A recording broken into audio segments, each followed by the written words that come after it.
आज काय विशेष या बातमीपत्रामध्ये सुरुवातीला आपण पाहूया आज लक्ष वेधून घेणाऱ्या 3 महत्त्वाच्या बातम्या। पहिली लक्ष वेधून घेणारी बातमी ती महायुतीतल्या पालकमंत्रीपदावरून सुरू झालेल्या वादासंदर्भातली। राज्यातल्या पालकमंत्रीपदाची यादी जाहीर झाली, मात्र काल रात्रीच नाशिक आणि रायगडच्या पालकमंत्रीपदाला स्थगिती देण्यात आली। नाशिकमध्ये महायुतीत रस्सीखेच तर रायगडमध्ये शिवसेना विरुद्ध राष्ट्रवादीत पालकमंत्रीपदावरून वाद झाल्याची चर्चा आहे। भरत गोगावले आणि त्यांचे समर्थक प्रचंड नाराज आहेत, त्यांनी आंदोलन सुद्धा केलं। तर बीडचं पालकमंत्रीपद मिळालं असतं तर अधिक आनंद झाला असता असं वक्तव्य पंकजा मुंडेंनी केलं। दुसरी लक्ष वेधून घेणारी बातमी ती म्हणजे वाल्मिक कराड संदर्भातली।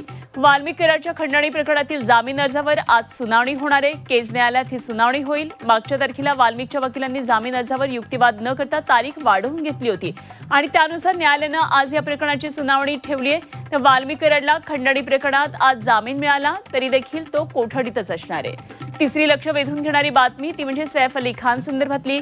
सैफला आज लीलावती रुग्णालयातून डिस्चार्ज मिळण्याची शक्यता आणि सैफवर चाकू हल्ला झाल्यानंतर लीलावती रुग्णालयात त्याच्यावर शस्त्रक्रिया करण्यात आली होती। त्याची प्रकृती स्थिर आहे। तर दुसरीकडे पोलीस सैफ अली खानवरच्या हल्ल्याच्या घटनेचं रिक्रिएशन करण्याची शक्यता आहे। मुंबई पोलीस या प्रकरणातला मुख्य आरोपी मोहम्मद शरीफुल इस्लाम शहजाद याला पुन्हा एकदा सैफ अली खानच्या घरात घेऊन जाण्याची शक्यता आहे।